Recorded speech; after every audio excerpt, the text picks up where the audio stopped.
우리 함께 나눌 말씀은 역대하 3장 말씀입니다.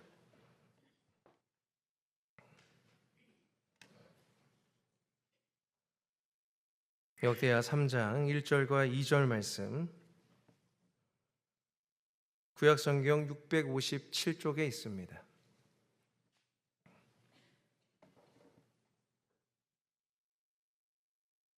우리 다 찾으신 줄 알고 함께 합독하겠습니다. 솔로몬이 예루살렘 모리아 산에 여호와의 전 건축하기를 시작하니 그곳은 전에 여호와께서 그의 아버지 다윗에게 나타나신 곳이요 여부수 사람 오르난의 타작마당에 다윗이 정한 곳이라. 솔로몬이 왕위에 오른 지 넷째 해 둘째 달 둘째 날 건축을 시작하였더라. 아멘. 주일에 함께 교회에서 모여서 예배를 드리는 것이 하나님께 영광이 되고 또 우리에게 큰 기쁨과 평안이 넘치는 삶이 되기를 주님의 이름으로 축복합니다. 우리 평안을 나누면서 우리 앞뒤 좌우에 계신 분들이랑 인사하겠습니다. 축복합니다.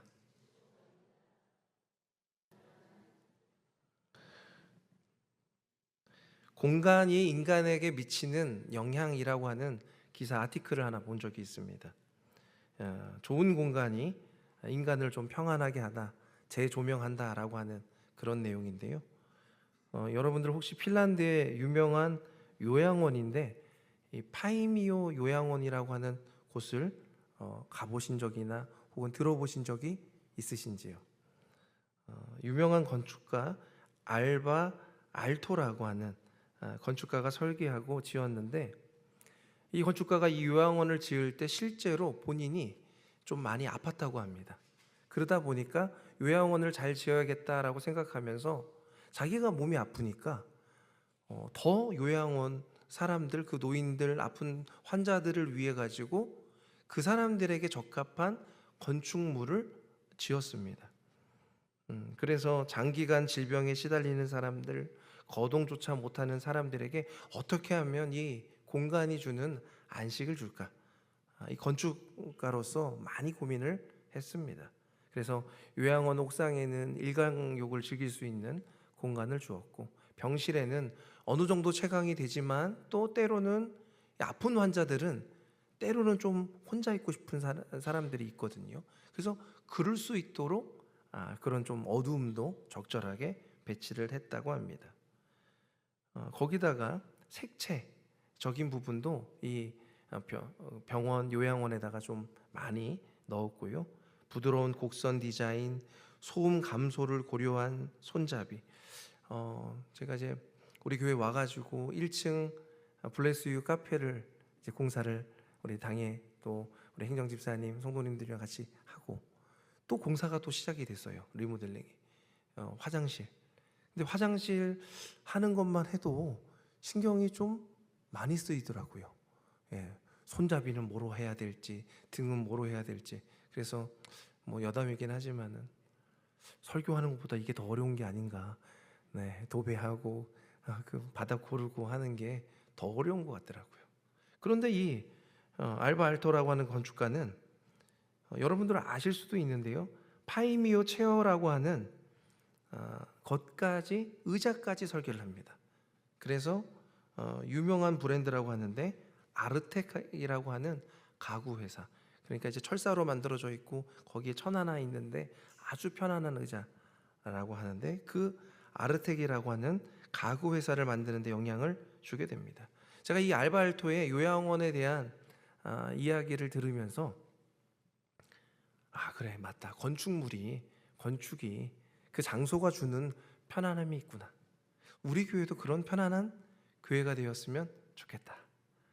우리 가정도 그렇고 또 우리 집도 그렇고, 무엇보다 우리 교회가, 또 이 지역이 그런 평안한 공간이 되기를 주님의 이름으로 축복합니다.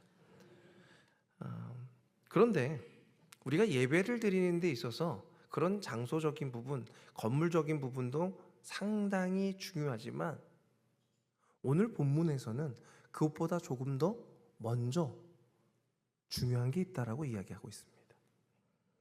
오늘 본문은 이스라엘의 3대 왕 솔로몬이 나라의 정권을 잡고 이 나라의 가장 중요한 일들을 만들려고 하는 상황 가운데 있습니다.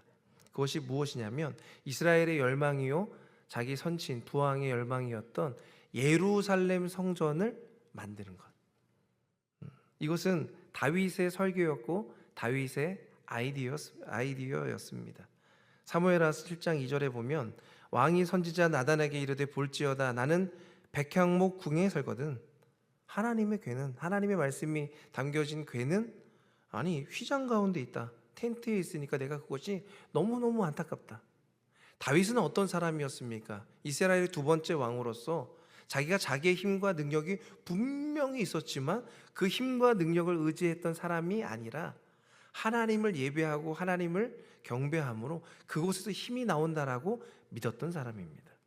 그래서 그가 유다 광야에 있을 때 시편 63편 3절과 4절에 주의 인자하심이 나의 생명보다 낫다. 내 입술이 주님을 찬양하는 것이 마땅합니다. 이러므로 나의 평생에 주님을 송축하며 주님의 이름으로 말며 내 손을 듭니다 라고 고백했던 자가 바로 다윗이었습니다. 그러니 그가 열망했던 것은 무엇입니까? 자기가 왕이 돼서 성전을 잘 건축해서 하나님의 말씀이 이스라엘 백성들에게 전해지기를 소망한다. 그것이 자신의 열망이었습니다.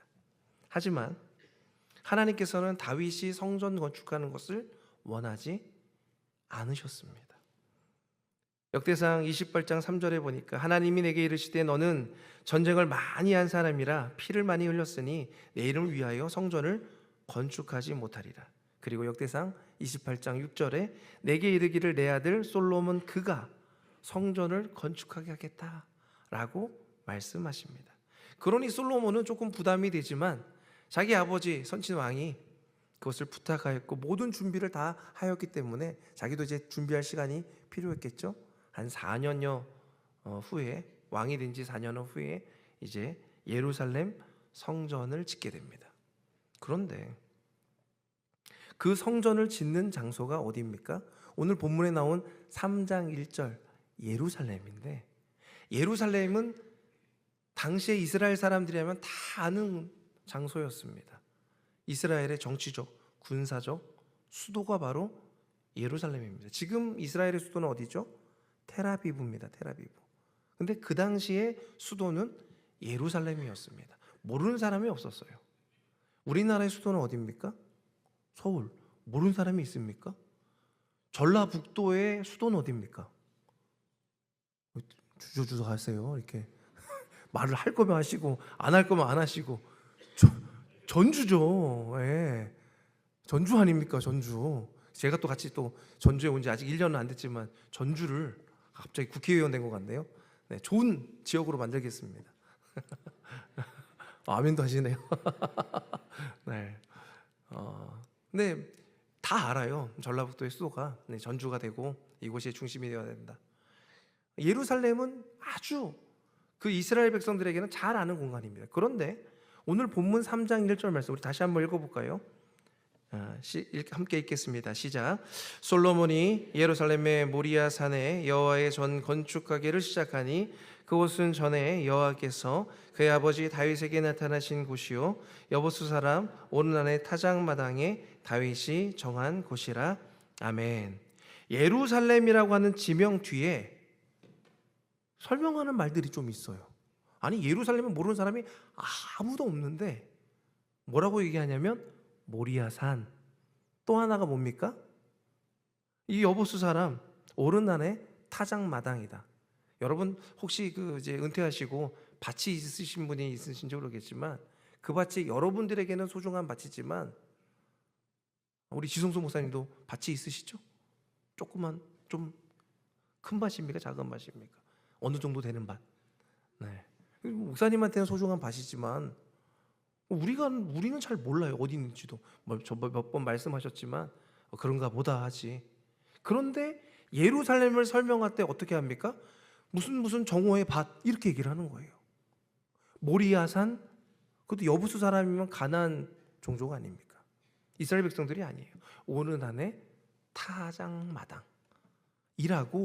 굳이 설명을 하고 있다는 것입니다. 당시 성전은 이스라엘 수도인 예루살렘에 지어지게 됩니다. 그런데 이 두 지명의 이름, 모리아산과 오르난의 타작마당의 의미가 특별히 있었습니다. 모리아산은 어떤 일이 일어난 곳입니까? 이스라엘 백성들이라고 하면 자신의 선조가 있었던 일을, 그 사건을 잊지 못합니다. 바로 아브라함이 누구를 바치는 곳이죠? 이삭. 100세에 얻은 아들 이삭이 어느 정도 나무찜을 질 수 있을 때쯤 하나님이 불러서 그 사랑하는 자녀, 웃음이라고, 기쁨이라고 이름을 지은 그 자녀 이삭을 바치라 합니다. 아브라함이 걱정이 됐겠죠. 두려웠겠죠. 그럼에도 하나님의 말씀에 순종하여 다른 종들을 다 물리치고 어린 양 없이, 다른 희생 제물 없이 이삭을 데리고 갑니다. 이삭이 너무 이상해가지고 물어봅니다. 아버지, 이삭도 신실한 사람이에요. 희생 제사 예배를 많이 드려본 사람입니다. 그러다 보니 물어봅니다. 아버지, 이상해요. 이번에는 예물이 없네요. 희생 제물이 없네요. 아버지가 이야기합니다. 다 예비되었단다. 준비되었단다. 그리고 나서 모리아산 올라가서 하나님이 이르신 그곳에서 이삭을 묶어버립니다. 저희 아버지가 저를 그렇게 묶어버렸으면 저는 줄을 끌고 도망갔을 것입니다. 예. 아버지 왜 이러시냐고. 때리기만 때리시지 이렇게 묶기까지 하시냐고. 그래서 칼을 들었을 때는 이게 뭐 하는 건가. 예. 근데 하나님께서 그곳에서 이삭을 살리십니다. 풀에 걸린 양 한 마리가 있어서 그것을 희생 제물로 바치게 합니다. 그래서 이 모리아산은 하나님의 계시라고 하는 이름을 가지고 있지만 또 하나의 별명이 있습니다. 우리 창세기 22장 14절 말씀 함께 읽겠습니다. 시작. 아브라함이 그 땅 이름을 여호와 이레라 하였으므로 오늘날까지 사람들이 이르기를 여호와의 산에서 준비되리라 하더라. 아멘. 그 산 이름이 무슨 이름이라고요? 어떤 별명이 있다고요? 여호와 이레.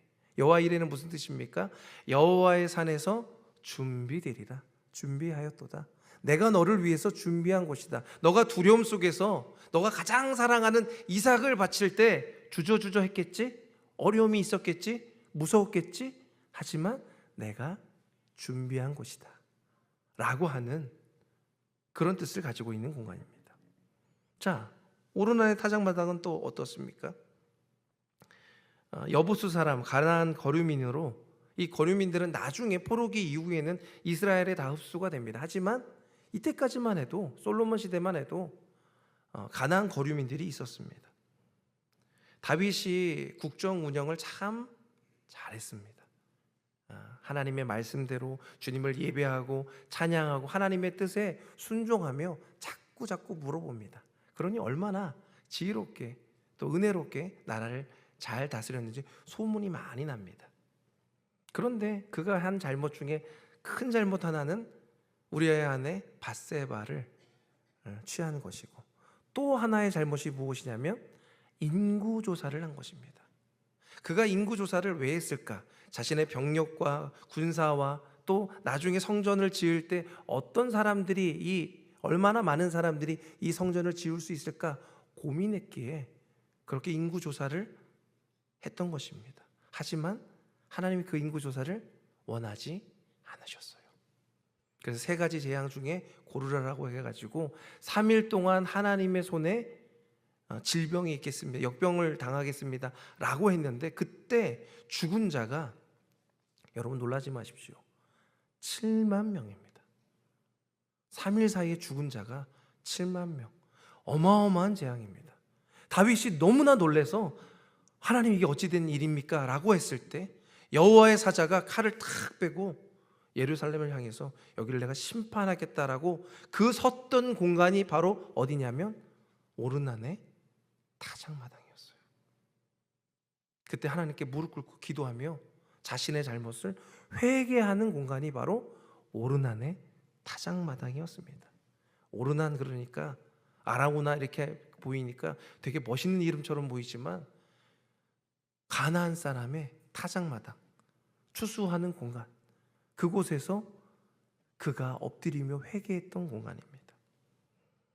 다윗 왕이라 할지라도 내가 나라를 다스리지만 진정한 이 나라의 주인은 하나님입니다 라고 고백했던 그 공간이 바로 오르난의 타작마당이었습니다. 이곳에 바로 성전이 지어지게 되는 거예요.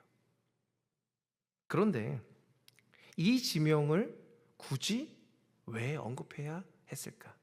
지금 우리가 역대기 상하는요, 솔로몬 시대가 아닙니다. 솔로몬 성전이 지어진 시대가 아니라 그 후로부터 500년이 지난 시간입니다.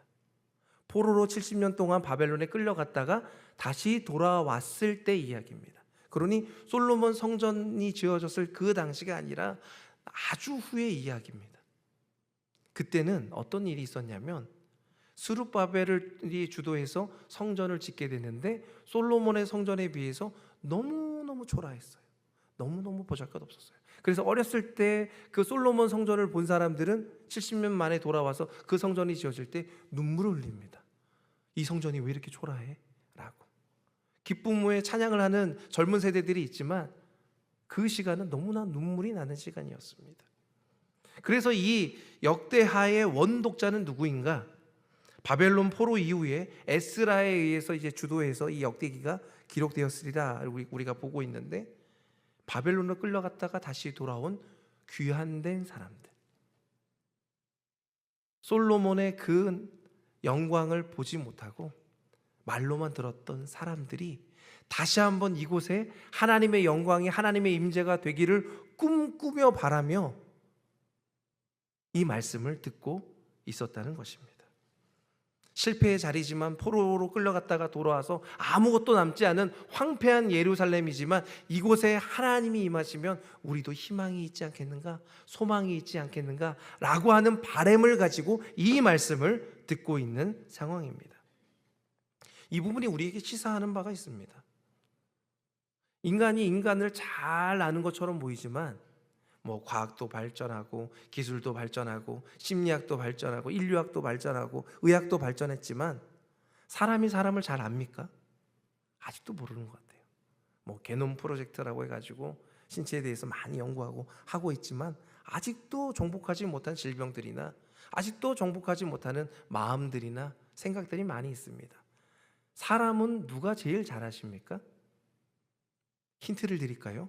자녀는 자녀를 다 아는 건 아니지만 자녀는 누가 제일 잘합니까? 어떻게 그렇게 잘하셔요? 네.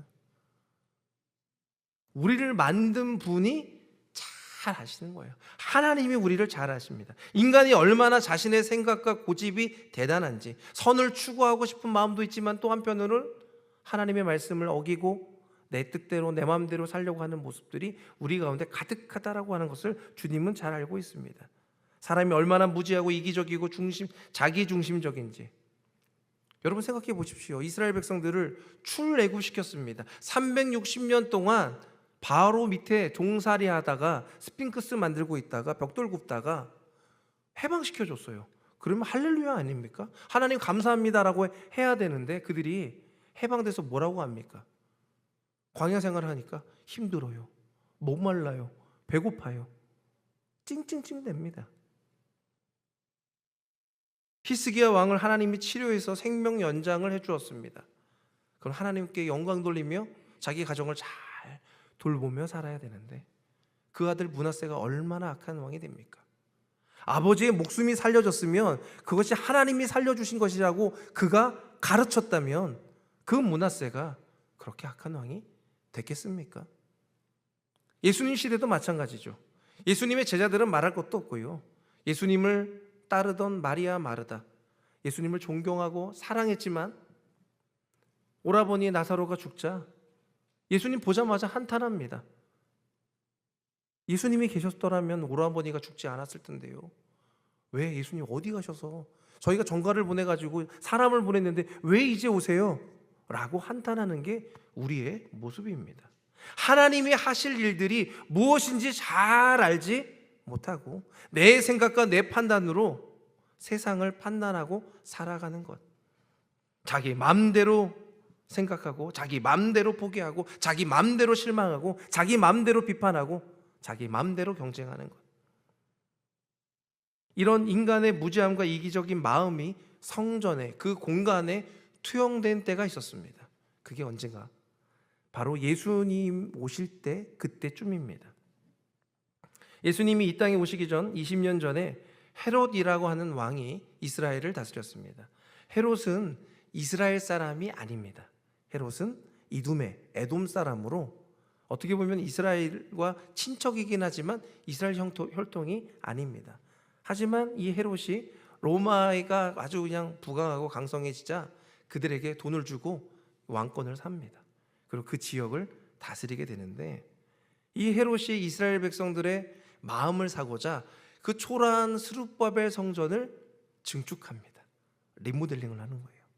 그래서 솔로몬 성전까지는 아닌데 웬만큼 괜찮은 성전으로 보여지게 합니다. 사람들이 이 정도면 충분히 예배할 수 있겠다라고 하는 마음들을 가지고, 그래, 이 정도면 괜찮은 성전이야, 아름다운 성전이야 라고 사람들이 드나듭니다. 그런데 예수님께서 이 땅에 오신 다음에 성전이 무너질 것을 예고하십니다. 요한복음 2장 19절, 예수께서 대답하여 이르시되 너희가 이 성전을 헐라 내가 사흘 동안 일으키리라.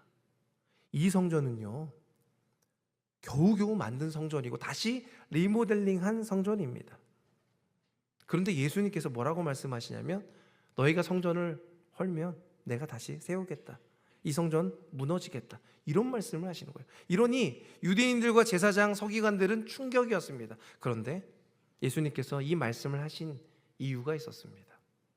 요한복음 2장 13절 16절에 보니까 예수님께서 예루살렘으로 올라가셨는데 14절에 성전 안에 소와 양과 비둘기 파는 사람들이, 또 돈 바꾸는 사람들이 앉아 있는 것을 보시고 노끈으로 채찍을 만지다 소와 양을 다 내쫓고 돈을 쏟고 상을 엎으시고, 16절에 비둘기 파는 사람들에게 이르시되 이것을 여기서 가져가라, 내 아버지 집으로 장사하는 집을 만들지 말라라고 이야기하십니다.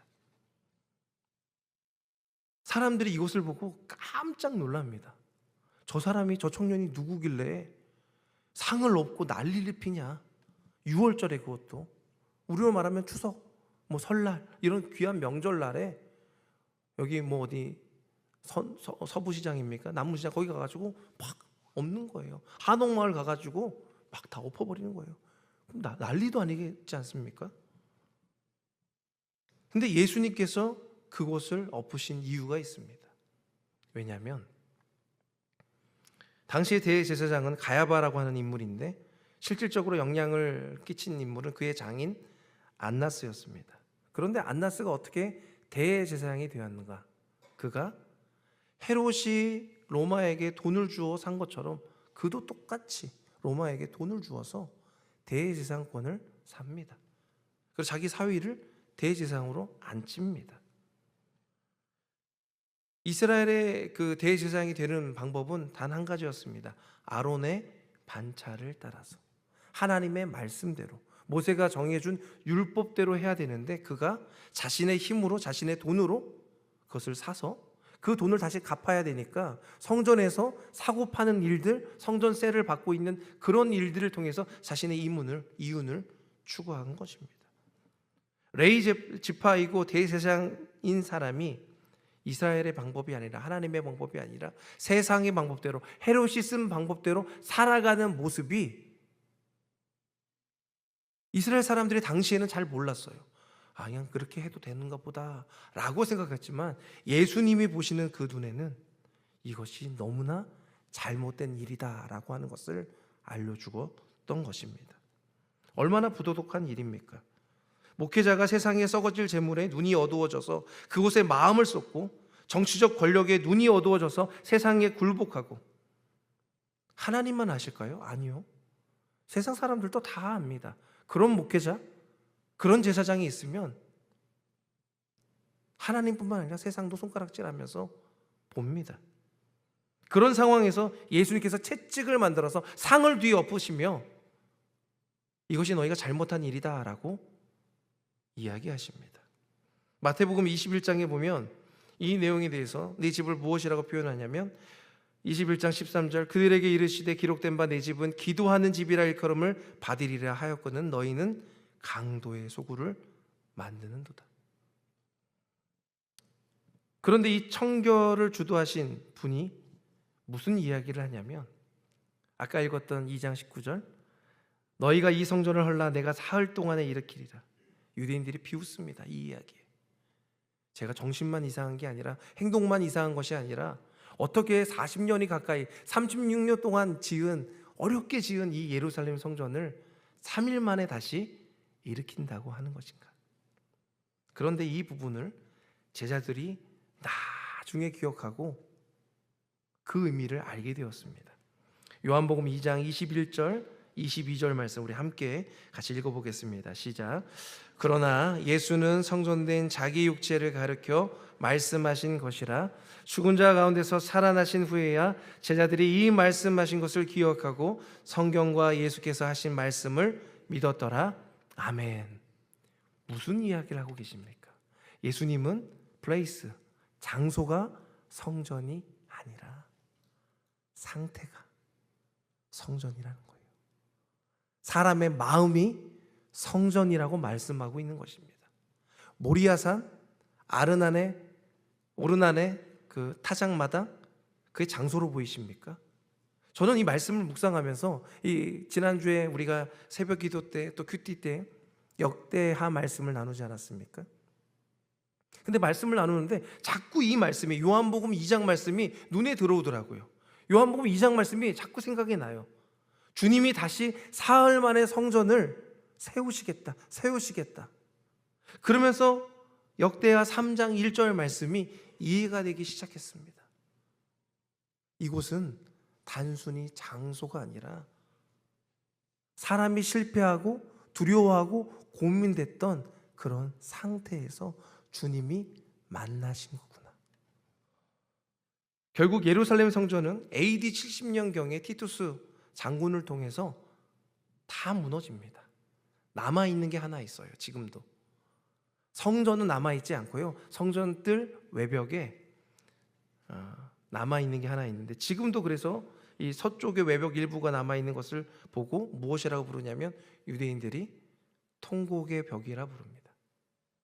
혹시 성지순례 갔다 오신 분들은 보시고 아마 그 옆에 거기는 이제 유대인만 들어갈 수 있기 때문에 옆에서 보셨을 것입니다. 하나님께서 무엇을 말씀하시려고 하는 걸까요? 이 지명들을 통해서 우리에게 무엇을 알려주려고 하는 것일까요? 예배는 어떤 마음에서 시작되어야 되는가? 장소인가? 공간인가? 아니면 나의 마음의 상태이고 신앙의 상태인가? 예배는 어떤 마음에서 시작되어야 됩니까? 하나님 앞에 엎드린 가난한 마음, 애통하는 마음, 그것이 있을 때 드디어 하나님의 놀라움을 경험할 수 있게 된다는 것입니다. 실패의 자리에서 하나님을 찾게 됩니다. 사람들은요 참 신기해요. 여러분 예수님 언제 믿으셨습니까? 예수님 언제 영접하셨습니까? 저도 어렸을 때부터 모태신앙으로 자라왔지만 제가 예수님을 믿었을 때는 잘 먹고 잘 살 때가 아니었어요. 고통스럽고 외롭고 고단했을 때, 막 몸부림칠 때 주님을 만났어요. 상실과 아픔이 있을 때 우리는 그제서야 하늘을 쳐다보며 하나님 이럴 수 있습니까? 라고 고백하게 되는 것 아닙니까? 사람은요 참 찔겨요. 여러분 성씨 중에 어떤 성씨가 좀 고집이 셉니까? 최씨입니까? 네? 이 씨예요? 박씨 여자들도 장난이 아니에요. 네. 박씨만 그래요? 김씨도 장난 아니에요. 황씨는요? 또 안 부른 또 이름 있습니까? 네? 좀 생각해 보면요, 모든 성씨는 모든 가는 다 고집이 뭐라고요? 무슨 어디가 또 고집 있는 데가 있어요? 네. 네. 강씨도 세죠. 네. 강씨도 세요. 네. 조씨도 세요. 네. 이러다가 다 나오겠어요. 설교하다가 모든 성을 다 부르겠습니다. 뭐 공씨도 세다 그러고 뭐 재갈씨도 세다 그러고. 여러분 생각해 보십시오. 사람은 참 찔기고 욕심이 많고요, 고집이 셉니다. 겉으로는 선해 보이고 착해 보이지만 속 내면을 보면요, 얼마나 내가 못된 사람인지를 누구나 다 압니다. 우리 남편 성씨 다 말한 거 아니에요. 시댁 성씨. 네. 자기는 좀 어떻고요? 나도 그런 거 아닙니까? 우리가 언제 예수님을 믿게 되는지 아십니까? 내가 도저히 할 수 없다고, 아무리 열심히 해도, 아무리 열심히 농사를 져도, 아무리 열심히 물고기를 그물을 던져서 거두려고 했는데 아무것도 없이 빈손으로 있을 때, 그제서야 하나님을 쳐다보며 하나님 계시네요 라고 경험하는 건 아니겠습니까? 꼭 실패의 자리에서만 경험하는 건 아니겠지만, 사람이 얼마나 모질고 욕심이 많으면 그제서야 하나님을 느끼게 하게끔 하는 것 아니겠습니까? 저는요, 이 모리아산, 오르난의 타작마당, 그리고 예루살렘의 이 공통점을 발견했어요. 창세기 22장 3절 말씀, 여러분 한번 생각해 보십시오. 제가 읽어드리겠습니다. 아브라함이 아침에 일찍이 일어나 나귀의 안장을 지우고 두 종과 그의 아들 이삭을 데리고 번제에 쓸 나무를 쪼개어 가지고 떠나 주신 곳으로 가는데, 어디로 갑니까? 하나님이 자기에게 일러주신 곳으로. 역대상 21장 18절 말씀입니다. 여호와의 천사가 갓에게 명령하여 다윗에게 이르시기를, 다윗은 올라가서 여부수 사람 오르난의 타작마당에서 여호와를 위하여 제단을 쌓으라 하신지라. 어떤 단어가 보이십니까? 명령하여 다윗에게 이르시기를. 역대하 3장 1절입니다. 솔로몬이 예루살렘 모리아산에 여호와의 전 건축하기를 시작하니 그곳은 전에 여호와께서 그의 아버지 다윗에게 나타나신 곳이요 여부수 사람 오르난의 타작마당에 다윗이 정한 곳이라. 이 솔로몬의 입장에서는 솔로몬이 정한 곳이 아니에요. 누가 정한 곳이에요? 다윗이 정한 곳이에요. 신앙의 사람은, 믿음의 사람은 여기서 달라집니다. 실패를 경험했다고 다 하나님을 만나는 게 아니라, 실패를 경험해서 어떤 사람은 세상의 것으로 채워갑니다. 근데 그것이 너무나 허무해서 또 허탈해하고 또 어려워하고, 똑같은 상황이 나타나면 또 눈물 짓고 괴로워합니다. 그런데 하나님의 사람들은 어떻게 합니까? 하나님이 원하시는 대로, 하나님이 이르신 대로, 하나님이 정하신 대로 그곳에 순종하며 하나님께 희망을 두며 하나님께 소망을 두며 살아간다는 것입니다. 할렐루야. 우리가 그런 사람이 되기를 소망합니다. 내가 정한 방법대로, 내가 생각한 방법대로 실패를 경험했다면 그곳에서 거기에 나의 힘과 능력을 다 쏟아붓지 않기를 원합니다. 하나님의 백성들은 어떻게 합니까? 항상 주님은요, 우리를 지켜보고 계시고 돌보시고 인도하여 주시는 좋으신 분이십니다. 믿으십니까? 눈만 들면요, 눈만 쳐다보면 하나님이 나를 보호하고 있다는 걸 알아요. 그럼에도 불구하고 우리들은요, 너무나 무지해서 땅만 쳐다보고 살아가는 것 아닙니까? 땅에 무엇이 없나? 이삭이 떨어진 게 없나? 굴러다니는 지폐가 없나? 돈 구할 데가 없나? 그것만 보는 건 아닙니까? 얼마나 거지 같은 인생입니까? 하늘만 쳐다보면 하나님이 우리에게 베풀어 주신 은혜가 얼마나 많은지를 경험할 수 있음에도 불구하고 땅만 쳐다보다 살아가는 인생. 그래서요, 이 공간이 주는 부분으로 주님을 예배하는 것이 아니라, 내 마음의 상태가, 내가 얼마나 하나님을 갈망하며 소중히 여기는 그 상태가 주님을 나의 임재로, 주님이 나에게 함께함으로 그의 부흥이 일어나게 된다는 사실을 꼭 기억하며 살기를 주님의 이름으로 축복합니다. 그러면 어떻게 해야 됩니까? 세 가지를 짧게 나누기를 원하는데, 첫 번째는 하나님께 하나님의 뜻을 물어봐야 됩니다. 하나님, 이것이 주님의 뜻입니까? 아닙니까? 혼자 묵기 너무 외롭고 힘드십니까? 그러면 교회에서 목회자에게 혹은 수훈에서 함께 나누십시오. 그러면 하나님이 분명히 말씀하여 주실 것입니다. 너무나 급박하고 힘든 일이 있습니까? 새벽에 제단을 쌓으십시오. 수요 예배 때 나오셔서 하나님의 말씀을 듣고 부르짖고 기도하십시오. 이 주일 예배 때 그냥 왔다 그냥 가시지 마시고 주 예수님의 놀라운 능력으로 회복되리라 기대하며 자리에 남아서 기도하시고 간절한 마음으로 주님을 간구하십시오. 그러면 분명히 주님께서 응답하여 주실 줄 믿습니다. 두 번째, 어떻게 해야 됩니까? 하나님이 말씀하시면 그 방법대로, 그 이르신 뜻대로 순종하십시오. 기도하면요, 어떤 일이 있습니까? 여러분, 전화통화할 때 불통인 사람들은 어떻게 하죠? 자기 할 말만 많이 하고 끊습니다. 그러면 이 친구는 맨날 이렇게 하고 전화를 끊어 라고 말하죠. 다시 전화하고 싶지 않아요. 여러분이 그 같은 행동을 하고 있는 건 아닙니까? 하나님께 간구합니다. 전화통화 해놓고서 하나님이 뭐라고 말씀하시는지 듣지도 않고 전화를 끊어버리지 마시고 하나님이 무엇이라 말씀하시는지를 잘 들어보십시오. 말씀으로 말씀하십니다. 상황으로 말씀하십니다. 사람들을 통해서 이야기해 주십니다. 설교를 통해서 말씀해 주십니다. 그러면 그 말씀대로 순종하십시오. 하나님의 뜻이면 그 길에 순종하면 하나님께서 그 길을 열어주시고 반드시 가장 좋은 길로, 선한 길로 인도하여 주십니다. 세 번째, 그 결과를 주님 손에 있음을 알고 주님께 맡기시길 바랍니다. 고통스러운 일이 있죠. 상처가 있죠. 이별이 있죠. 제가 그 아픔을 다 알지 못해서 너무나 힘들 때가 있습니다. 어떻게 기도해 드려야 되나? 그런데 우리의 중보자 되신 예수님께서 여러분의 기도를 다 듣고 계시고 성령 하나님께서 그 마음을 주시고 응답하여 주실 줄 믿습니다. 그런 사람들은 어떻게 해야 됩니까? 주님께 맡겨야 돼요.